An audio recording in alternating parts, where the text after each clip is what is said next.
I've worked at the crematorium for almost 4 years. It's not a job people dream about. You don't brag about it at parties. Most of the time, it's quiet, mechanical, routine. The dead come in sealed boxes, paperwork attached, families crying outside. You load the chamber, close the door, press the sequence. Heat does the rest. You stop thinking about what's inside. At least, that's what I told myself. The crematorium sits on the edge of our town, beyond the last streetlight. Past that, it's just a narrow road and a forest that swallows sound. At night, the building feels detached from the world, like it exists slightly outside reality. My coworker Dima always joked that if something paranormal ever happened, no one would hear us scream. I used to laugh at that. That night started wrong. It was almost 10:40 p.m. when a black van pulled into the lot. No funeral service, no procession. Just one vehicle. The headlights stayed on too long before turning off. A woman stepped out. She wasn't crying. That was the first thing that felt off. Most relatives look destroyed, shaking, numb, angry, something. But she looked urgent, pale, focused. She opened the back doors herself. Inside was a coffin. Plain, dark wood. No decorative handles. No flowers. She walked up to the entrance before we even reached her. "You need to cremate her," she said. Immediately. Her voice was steady, too steady. Dima glanced at me. "We close at 11. Paperwork." She handed it over. Everything looked official. Death certificate. Identification. Signature. Cause of death. Sudden cardiac arrest. Age. 23. The woman leaned closer to me.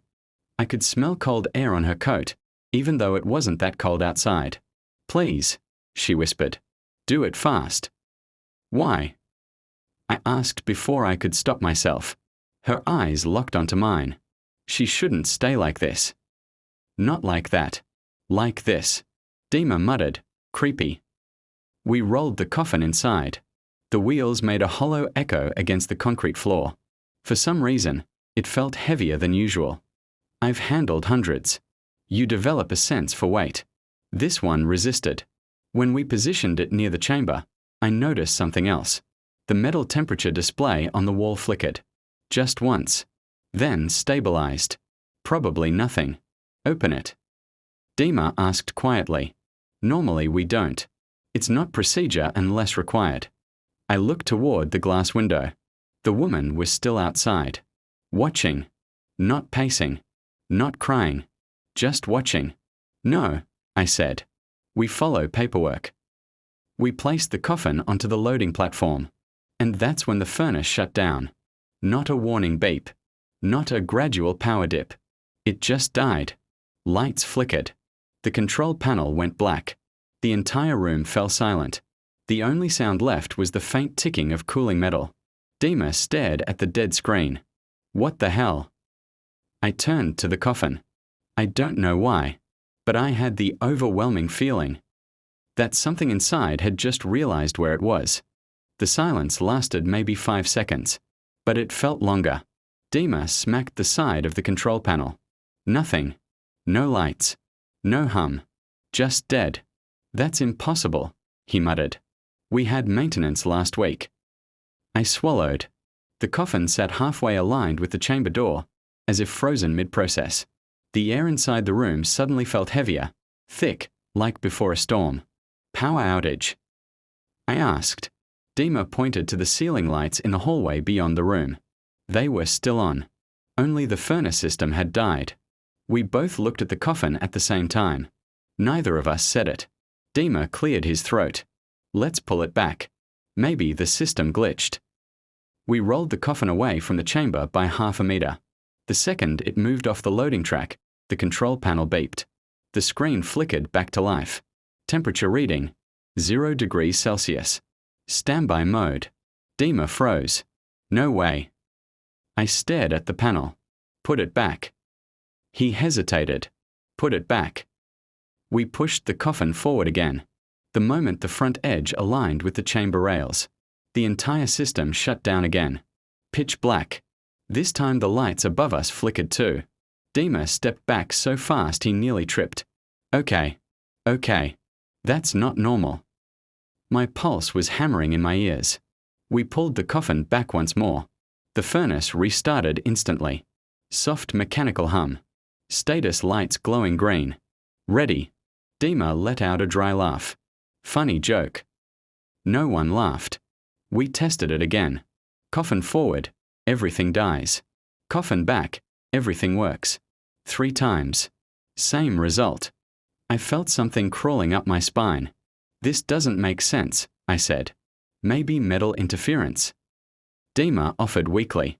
Electromagnetic something. From wood.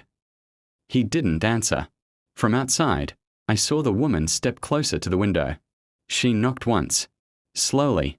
I walked out to speak with her. The night air hit my face like ice. There's a technical issue, I began. Her expression didn't change. You tried with her inside, didn't you? She asked quietly. A chill spread through my chest. Yes. Her jaw tightened. Then you know. Know what? She doesn't burn. The words hung in the air. What are you talking about? I snapped. The woman leaned closer. For a second, I thought I saw exhaustion in her eyes, but underneath it, something else. Fear. Please, she whispered. Don't open it. Behind me, from inside the building, something metallic clanged. Loud. Dima shouted my name. I ran back in. The coffin had shifted. Not fallen. Shifted. It now sat slightly angled, one corner hanging off the loading track. Dima stood frozen near the wall. I didn't touch it, he said immediately. The furnace screen flickered again. Even though the coffin was no longer aligned with it, the temperature reading began climbing on its own. 20 degrees Celsius. 35 degrees Celsius. 60 degrees Celsius. Without activation. Without power fluctuation. The chamber door slowly began to slide open. On its own. I turned toward the coffin. And I swear, I heard something move inside. The breathing stopped the moment I looked directly at the coffin. Not faded. Stopped. Like it knew I heard it. Dima grabbed my arm. Tell me you heard that. I didn't. I lied. The furnace temperature kept rising. 85 degrees Celsius. 110 degrees Celsius. But the chamber was still open. No flame. No ignition cycle. Just numbers climbing on their own. This thing's going to overheat, Dima muttered. We need to shut it down manually. He rushed to the breaker panel on the sidewall and pulled the emergency cutoff. Everything went dark. This time, even the hallway lights died. The only illumination left came from the red emergency strips along the floor. The room looked wrong in red. Distorted. Like we weren't supposed to see it this way. Then, a soft thud came from inside the coffin. Not loud, but deliberate. Dima's voice cracked. Its pressure change. Wood contracts. Another thud. Closer to the lid. I felt something shift inside my stomach. We should check, I said. Dima stared at me like I'd lost my mind.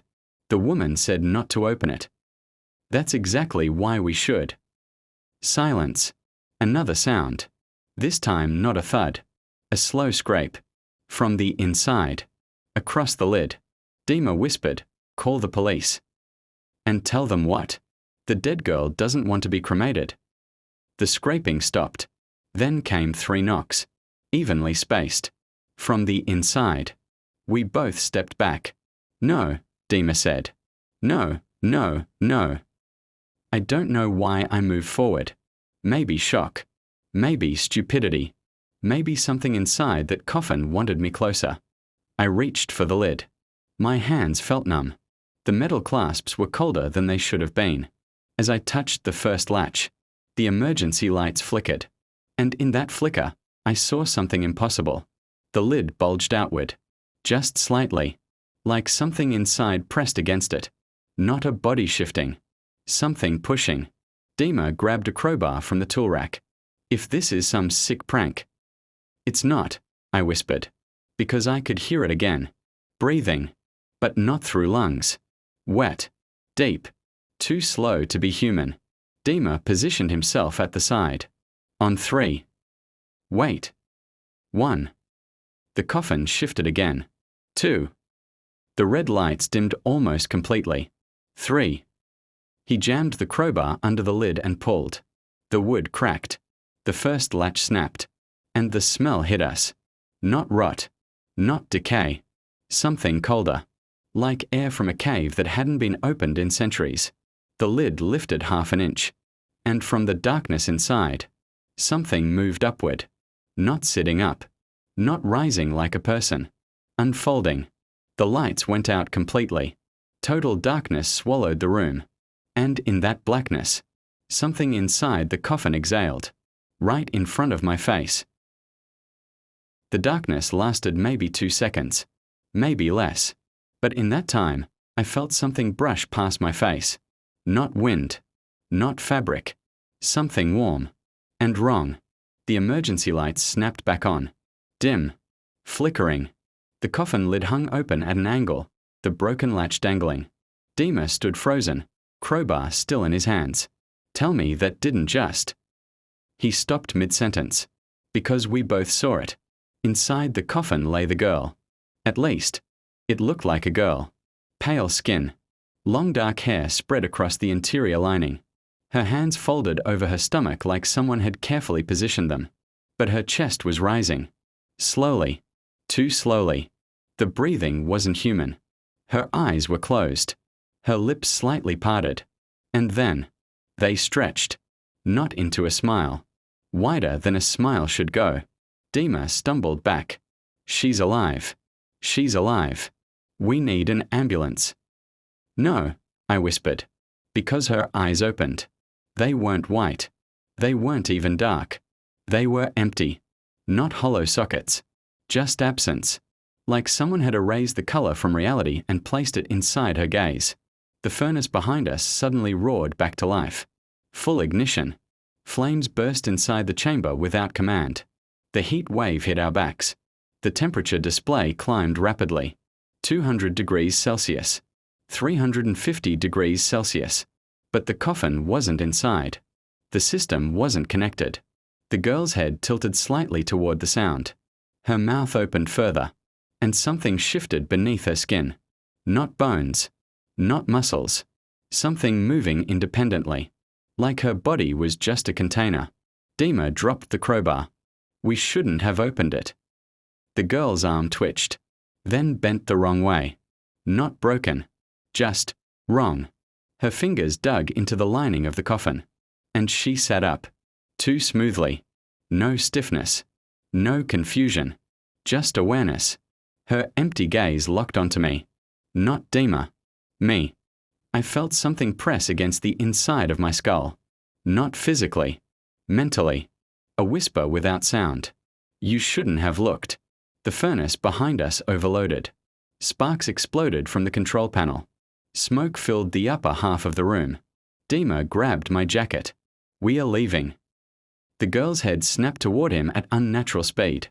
Her mouth opened fully now. Too wide. And from inside her throat, something darker moved. Not blood. Not shadow. Movement. Like something trying to step out from behind her teeth. The building shook as something heavy slammed against the outer wall. Once. Twice. The lights flickered violently. Sprinklers activated overhead, but instead of water, black liquid dripped down. Thick. Cold. The girl's body jerked suddenly, and something inside her pushed upward against her skin from within. Her ribcage expanded unnaturally, like something unfolding under it. Dima didn't wait. He pulled me toward the exit. As we ran, I glanced back. The girl was standing now inside the coffin. But she wasn't alone in her body anymore. Her skin stretched around something larger. And as the flames roared behind her, we didn't make it to the door. Something slammed it shut before we reached it. The impact shook the entire frame. The exit sign above us burst in a shower of sparks. Dima pulled at the handle. It's locked. It doesn't lock from outside. I shouted. Behind us, I heard wood splinter. Not breaking apart violently, breaking carefully. Like something was stepping out of a shell. I turned slowly. The coffin had collapsed inward. The girl's body was no longer standing inside it. She was on the floor on all fours. Her limbs bent at angles that didn't belong to anatomy textbooks. Her hair hung forward, covering her face but her neck. Her neck was stretching. Not elongating dramatically. Just subtly extending with each breath. Like whatever was inside needed more space. The furnace flames behind her roared higher. Yet she didn't react to the heat. She began to rise, not pushing off the ground. Not straightening her legs. Rising. Like gravity had loosened its hold. Dima whispered, "That's not her."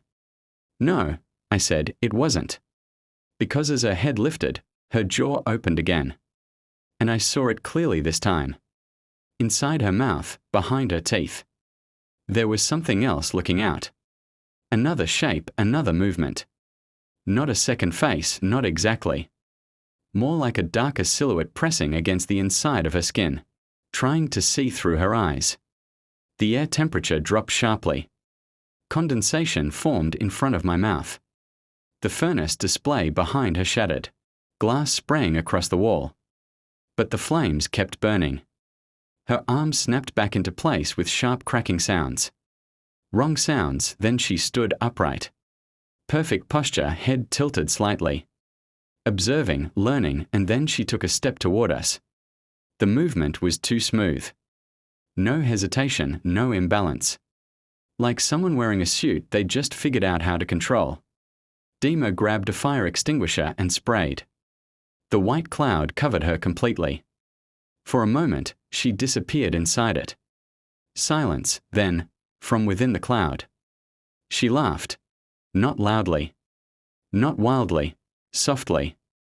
Like someone amused, the powder cleared. She was closer, much closer. I hadn't seen her move, her empty eyes locked onto mine again. And that pressure returned inside my skull. Stronger now, not words. Images, fire, darkness. Something ancient inside something small. You opened the door, her lips moved. But the voice didn't come from her throat. It came from everywhere in the room. Wrong body, the lights exploded overhead. Total darkness again, and in that blackness. I felt something brush past my shoulder, moving toward the exit. The door unlocked with a loud metallic click.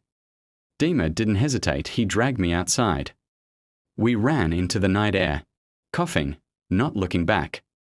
Behind us, the building lights flickered violently through the windows. And for 1 second, in the reflection of the glass, I saw her standing inside. But she wasn't alone in her outline anymore.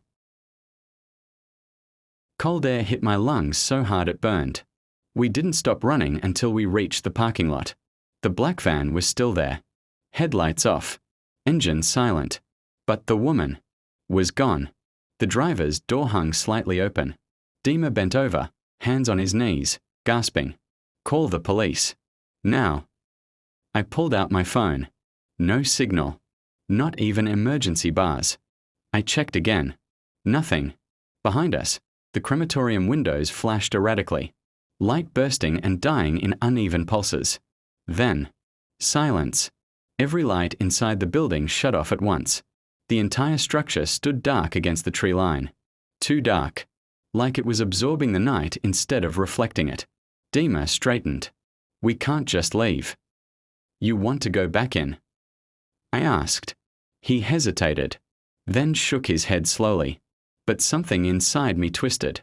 If that thing got out, if it was still inside, we couldn't just let it wander into town. "I need the main power breaker," I said. "If we shut everything down from outside." Dima grabbed my sleeve. "Are you insane?" Maybe, but I was already walking toward the side of the building. The air around the crematorium felt heavier than before, quieter. Even the forest had stopped making noise. No wind. No insects. Nothing. We rounded the corner to where the external power box was mounted. The metal door hung open, bent outward, like something had pushed it from inside the wall. The wiring inside was melted. Not burned. Melted, as if exposed to extreme heat. But the outside air was freezing now. My breath came out in thick white clouds. Dima stepped back slowly. This isn't electrical. I knew. We both did. A faint sound drifted from somewhere behind the building. Soft scraping. Not metal. Concrete. Like something dragging its fingers across the outer wall. We moved carefully toward the back lot. And that's when we saw the rear service entrance. The heavy steel door was bowed outward. The frame cracked. Something had forced its way through. Not out. Through. From inside to outside. Dima's voice dropped to a whisper. It left. On the ground near the door lay something dark. I stepped closer. It wasn't blood. It was ash. Fine. Light. Like something had burned from the inside out. In the center of the ash. A single fingerprint. Pressed clearly into the dust. Too long. Too narrow. Not human. The wind suddenly returned. Hard. Violent. The trees behind the building began shaking. And from the forest, I thought I saw movement. Tall. Unnatural. Something stepping between the trunks. Not running. Walking. Confident. Dima grabbed my arm. We are done. We are leaving. We ran back toward the parking lot. The van was still there, but the rear doors were now wide open. Empty. The coffin was gone. The interior lining torn apart from the inside. Dima slammed the driver's door shut and locked it instinctively. Like that would help. I looked toward the tree line one last time. And for a split second, I saw her standing there, at the edge of the forest, perfectly still. I didn't sleep. Not that night. Not the next. Every time I closed my eyes, I saw her standing at the tree line. Not moving. Not chasing. Just waiting. By morning, the crematorium was on the local news. Electrical fire, they said. Equipment malfunction. No injuries reported. Dima didn't answer my calls. The woman with the van was never mentioned. No missing persons alert. No police investigation. It was like none of it existed. Except it did. Because every time I blinked too slowly, I felt that pressure again. Inside my skull. Watching from somewhere behind my thoughts. I couldn't let it go. The paperwork she gave us, I still had a copy in my locker. I'd taken it instinctively when things went wrong. Name, Alina Moros. Age, 23. Address listed on the form was only 15 minutes away from my apartment. I told myself I just needed answers. Closure. Proof that what we saw had some explanation. By late afternoon, I was standing in front of a small grey house at the end of a quiet street. Curtains drawn. No cars in the driveway. I almost left. But then the front door opened. The same woman stepped outside. Her eyes widened slightly when she saw me. "You shouldn't be here," she said calmly. "You knew," I replied. Her expression didn't change. Knew what? That she wouldn't burn. Silence stretched between us. The wind moved lightly through the trees lining the street. Normal. Too normal.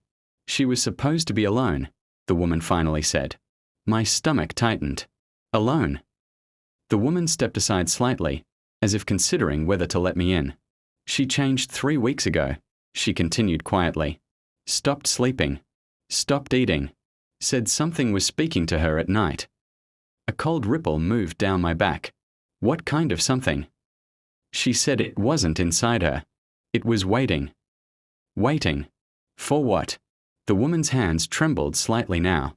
It told her it needed a door. The pressure inside my head pulsed once. Hard. I grabbed the edge of the fence to steady myself. You brought her to be cremated, I said slowly. Why? Because she asked me to. That made no sense. She begged me, the woman whispered. She said if she died, we had to burn her fast. Before it finished. Finished what? Before I could ask. The front door behind her creaked open slightly on its own. The woman froze. The house interior was dark. No lights on. But from somewhere inside, I heard breathing. Slow. Measured. Not human. The woman's voice dropped to a whisper. You shouldn't have opened it. My head throbbed violently. Images flashed behind my eyes. The coffin. The furnace. Her empty gaze. and something else. A moment I didn't remember clearly. When the lid first cracked open. When something leaned close to my face in the dark. Closer than I thought. Too close. The woman looked at me differently now. Not with fear. With recognition. "It touched you," she said softly. My reflection shifted in the house window beside her. For a split second. When I looked back at the window, everything seemed normal. But my pulse wouldn't slow down. The woman stepped closer to me. Not threatening. Not panicking. Studying. "It didn't leave," she said quietly. "I saw it walk into the forest," I answered. She shook her head. "No. That was just what it didn't need anymore." The words sank slowly, like something heavy dropping through water. "You think it's still in the building?" She didn't respond. Her eyes drifted upward, not to the house, not to the street. To me.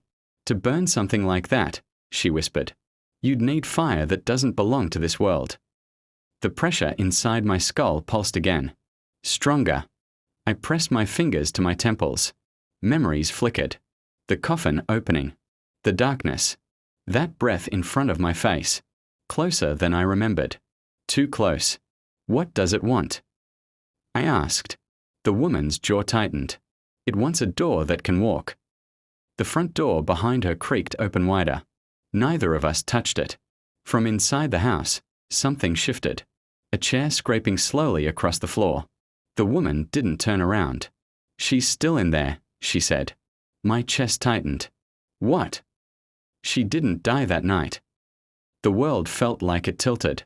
"You gave us a death certificate." "I signed it after." My thoughts stuttered. "You brought her to be burned while she was alive." "She wasn't alone anymore," the woman snapped. And for the first time her voice cracked. "You didn't see what it was doing to her." The pressure in my head spiked. Suddenly I heard it clearly. Not images. Not impressions. A whisper. Close. Right behind my thoughts. "You opened it." I staggered backward. The woman's eyes widened. "You hear it now." Not a question. A statement. Inside the house, something heavy fell. A loud crash. But the breathing didn't stop. It multiplied. More than one rhythm. Two synchronized. I backed away from the porch. "I need to leave." "You can't outrun it," she said. "Why me?" She looked at me with something close to pity. "Because it looked at you." My hands were shaking now.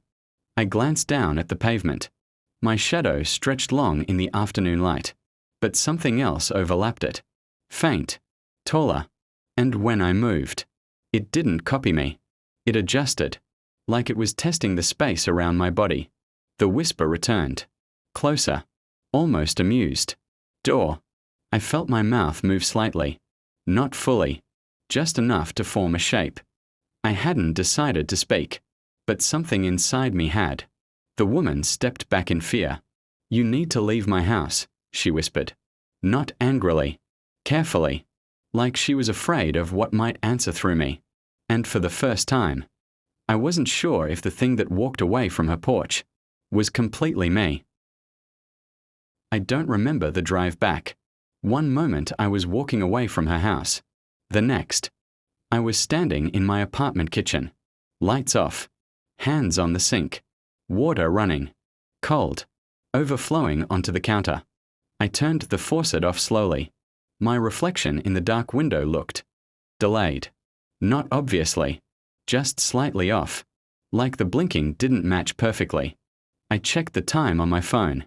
3:17 a.m. That meant 6 hours were gone. No calls. No messages. No memory. My shoes were covered in dirt. Dark soil. Packed into the grooves of the soles. Forest soil. I hadn't gone back there. Had I? My head throbbed. Not sharp pain. Pressure. Like something expanding behind my eyes. I moved to the bathroom and switched on the light. The mirror felt wrong immediately. I stepped closer. My face looked pale. Exhausted. But normal. Until I noticed my pupils. They were slightly too wide. Even under bright light. I leaned closer. And for a fraction of a second, something blinked behind them. Not my eyelids. Behind. Like another depth inside my eyes.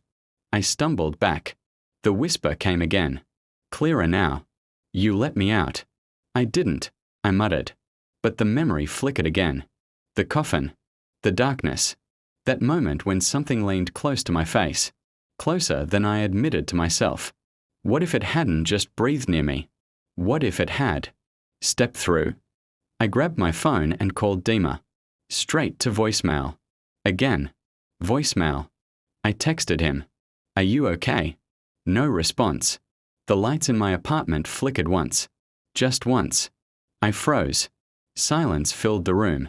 Then I heard it. From my bedroom. A soft movement. Fabric shifting. Slow. Deliberate. I didn't want to look. But I did. The bedroom door was slightly open. Dark inside. I knew I had left it closed. The whisper returned. Closer. Not from outside. From inside my chest. Door. My breathing became uneven. I'm not a door, I said quietly. The whisper almost sounded amused. We'll see. Suddenly my phone vibrated. A message from Dima. I opened it immediately. Just 3 words. It's in you. Before I could reply, another message came. But it wasn't from Dima. It was a photo. Sent from my own number. Taken from outside my apartment building. Zoomed in. On my bedroom window. Timestamp. 2:52 a.m. I was standing there. Looking out. Perfectly still. Lights off behind me. Eyes wide open. And my reflection in the glass. Was smiling. I tried calling Dima again. No answer. Not even voicemail this time. The apartment felt wrong. Everything slightly shifted. The furniture I knew well. Crooked. The fridge door didn't close straight. Like someone, or something, had nudged it while I wasn't looking. I told myself it was stress. Sleep deprivation. What happened at the crematorium? At the woman's house? It had to be that. I tried to rationalize. And then I noticed my phone again. Another message. From Dima's number. 4 words this time. He's inside me. My pulse spiked. I grabbed the phone with shaking hands. No call, no notification, nothing else. I tried leaving the apartment. The hallway seemed longer than usual. The walls seemed to lean slightly inward. I turned the corner. Nothing. Until I reached the elevator. Pressed the button for the lobby. The light stayed red. Flickered. Dimmed. Then off. I heard soft footsteps behind me. Not mine. Not Dima's. Something heavier. Closer. I spun around. Nothing. Except the whisper. Inside my head. It wasn't just one voice now. Multiple layers. Dima. Me. Something else. Door. I froze. The apartment key fell from my hand. It clattered across the floor. My reflection in the elevator doors. Didn't move when I did. I blinked. The reflection smiled. I screamed. The sound didn't come from me. From the hallway. The footsteps stopped. I tried to run. But my legs felt heavier. Like walking through thick mud. Or invisible chains. I glanced behind me. Nothing. Then I noticed my hands. My fingers twitching. Making motions I didn't intend. The whisper filled my mind. I'm in control. He can't stop me. Dima's messages replayed. He's inside me. I realized what it meant. Dima wasn't just missing. He was part of it now. Or gone completely. And whatever was in me. Was learning. Watching. Pacing its next move. The apartment door handle rattled softly. Slow. Deliberate. Like someone was testing it. And the whisper spoke again. Door. I backed away. Every instinct screaming. But I already knew.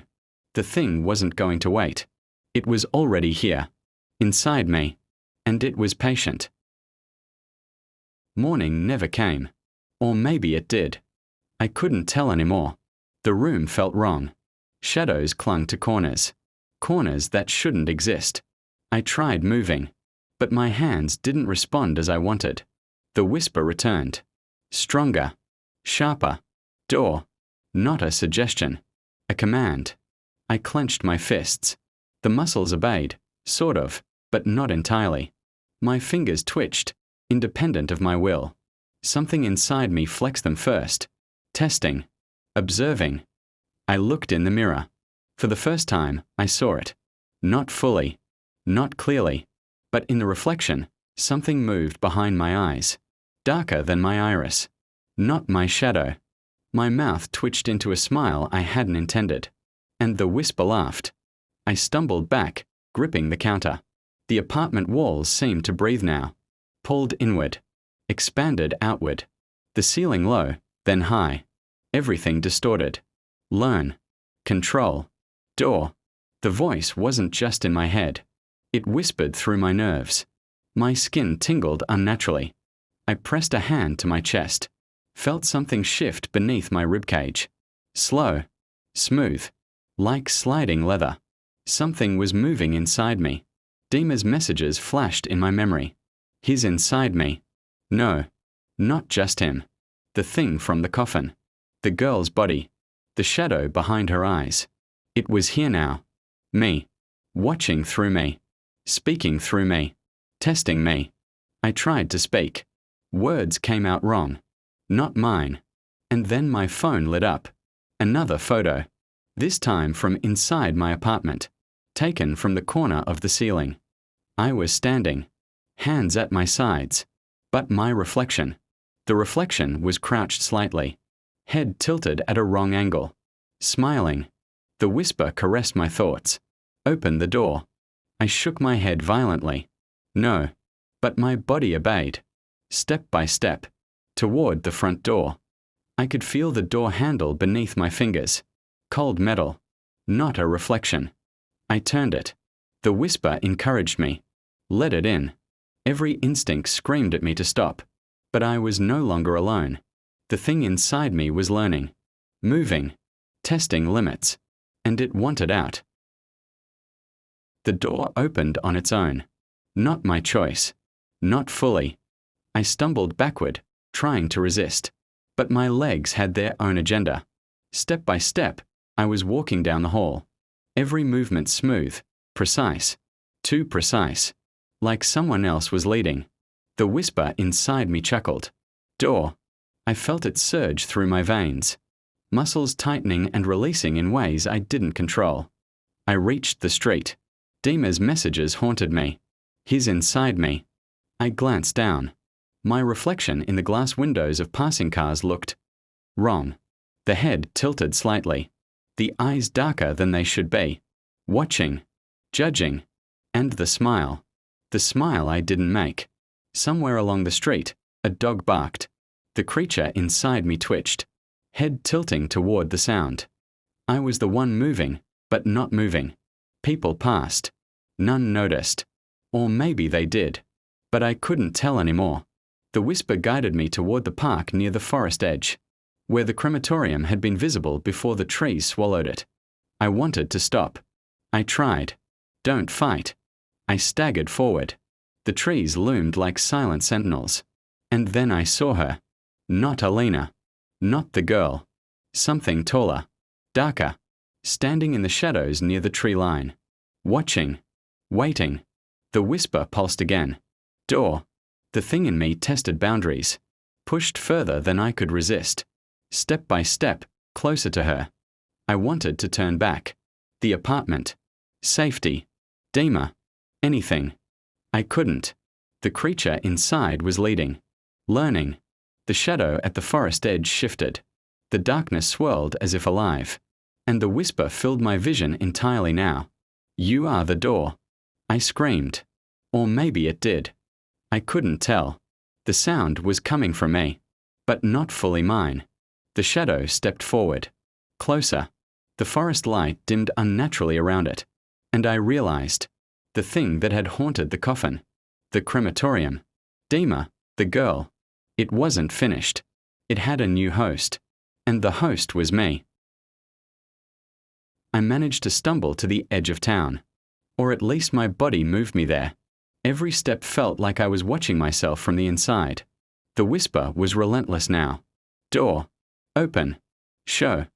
I reached the Morrow's family home. The same address on the paperwork. Windows dark. No movement. But the thing inside me knew exactly where to go. I rang the doorbell. Fingers not mine pressed the button. Inside, footsteps approached. The front door opened slowly. Alina's parents. Shock and relief on their faces. Who are you? The mother asked. I tried to speak. My lips moved. But the words were not mine. Something wrong. I forced out. The father stepped closer. What happened? The thing inside me tested the sound of my voice. You opened it. Door. I grabbed my phone from my pocket. Pressed the gallery. A photo opened. The one from the crematorium. The girl in the coffin. The dark shape behind her. The parents gasped. It's her. The mother whispered. I shook my head, couldn't stop shaking. The whisper guided me further. Tell them. I opened my messaging app. Sent every photo we'd taken in the crematorium. Every angle of the furnace, the ash, the shadows. The parents stared at me, horrified. I wanted to explain, to warn, but the words came out warped. Not my own. Door. Then a sound from inside me. Low. Gravelly. Not my voice. The father stumbled backward. I knew exactly what it was thinking. It wanted them afraid. It wanted control. I tried to resist. Couldn't. The mother shrieked. Get out. Get out. I obeyed immediately. But as I turned, my reflection in the glass door. It didn't match my movements. It tilted its head, smiling. The whisper pulsed inside. You are the door. Step by step, I retreated down the path. But the moment I glanced back, I realized it wasn't just following me. It was learning how to walk through me. Learning how to use me. And it had plans. Not for Alina. Not yet. For me. For the next door. The next host. By the time I reached my apartment, I wasn't entirely myself. I tried to close the door. My hands obeyed partially, twitching against my will. The whisper pulsed stronger. Door. I leaned against the frame, breathing hard. Or maybe it was breathing through me. Every heartbeat felt amplified, shared. I tried to think, to plan, to fight. But the thing inside had learned every hesitation, every twitch of my muscles. Step by step, it was taking over. The reflection in the window across the hall moved on its own. My head followed. But not fully. It tested boundaries. We are one now. I screamed. Or tried to. Nothing. The voice in my skull overpowered my own. Words formed without consent. You opened it. You are the door. You will carry it. I felt a pull from inside. Not physical. Mental. Every memory from the crematorium, the girl, Dima, the woman, all merged into a dark, pulsing awareness. I wasn't just a host. I was a corridor. A bridge. The thing pushed forward.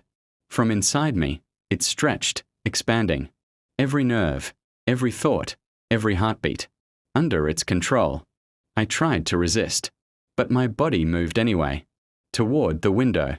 Toward the world outside. The whisper laughed softly, almost gently. We walk now. I could see it fully. Not through eyes anymore. Through perception. Every shadow. Every surface. Every dark corner. Waiting. The thing inside smiled. Through me. And I knew. I would never be the same. Never again. The world outside continued. Unaware. I was the door. And it was only beginning. Days passed, or maybe hours. I don't know anymore. I woke up in my apartment, but it didn't feel like mine. The shadows moved differently now. The whispers were constant.